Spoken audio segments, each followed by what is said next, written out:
YSG here with another quick how-to video for Total War Warhammer. Today I'll be showing you the newest and strongest version of the Dwarf Star. To start off, you want to select a regular Dwarf Lord to lead your army. Then you need to bring 2 Runesmiths. The Runesmiths provide essential abilities for the rest of the army. The next thing you need to bring is 3 units of Ironbreakers.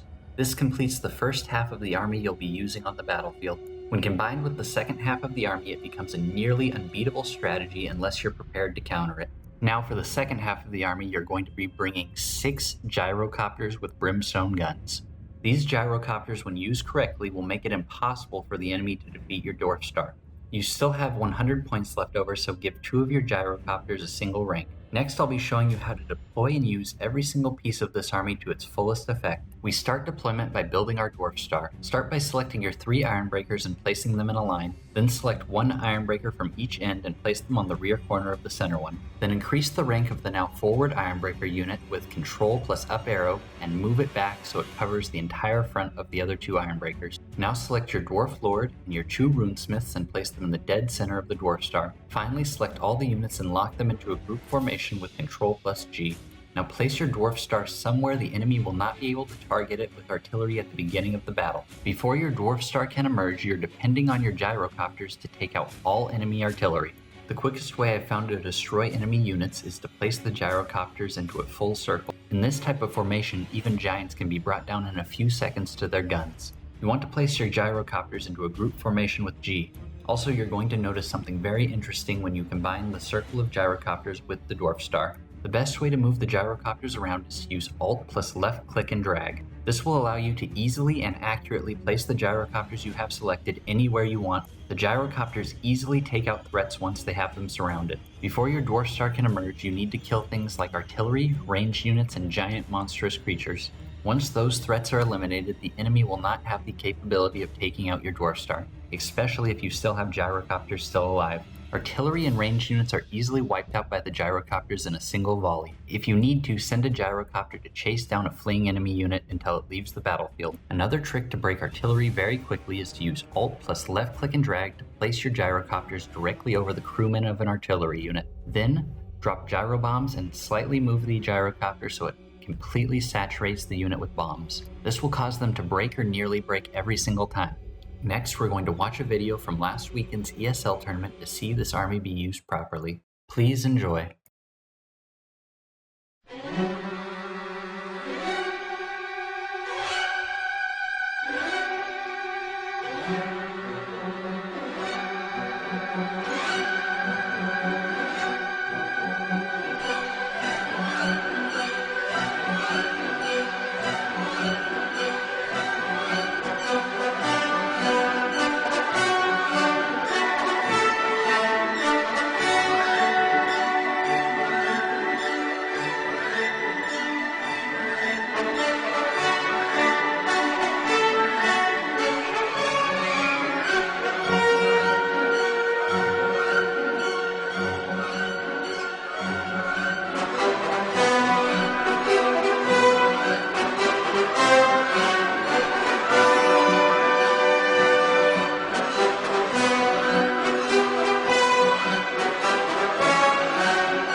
Alright guys, when your Dwarf Star becomes completely surrounded with enemy infantry and units, that's when you want to bring your gyrocopters back around your Dwarf Star.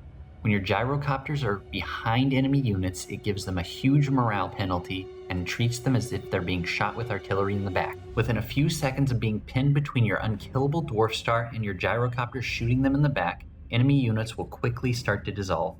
In a few moments, I'm going to show you exactly what makes the Dwarf Star so unkillable and a few tricks to use with the runesmiths in battle. This is just one type of army this Dwarf Star defeats. With 6 gyrocopters with brimstone guns, and with how fast gyrocopters are, you're able to kill even air-based armies. Even if your gyrocopters run completely out of ammo, you can still drop their bombs and begin cycle charging the rear of the enemy with the gyrocopters. The outcome of these battles is basically the same no matter what type of army you face, though I've ran into a lot of vampire players who'd rather draw the game out than lose to a dwarf. Now here's an example of a Dwarf Star being hit 3 times with the Wind of Death spell.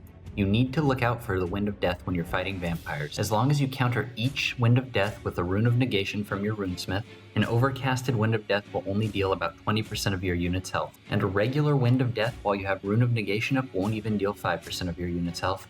The reason your Dwarf Star is so resilient is because the Ironbreakers and the Rune of Negation combined basically lowers all damage to it to 0. It counters charges and even the most powerful spells. Even after being hit directly 3 times with the Wind of Death, this vampire army isn't able to break the Dwarf Star. The reason for this is because your Dwarf Lord and your runesmiths combined have enough defensive abilities they can cycle through them the entire match. So the whole concept is pin the enemy against your unkillable Dwarf Star and your gyro artillery. I want to say this army is about as good as my Vampire Death Star. This was WoW ASG. If you found this video helpful and you want to see more, or you're just interested in following me, please leave a like and subscribe. Thanks everyone. Goodbye.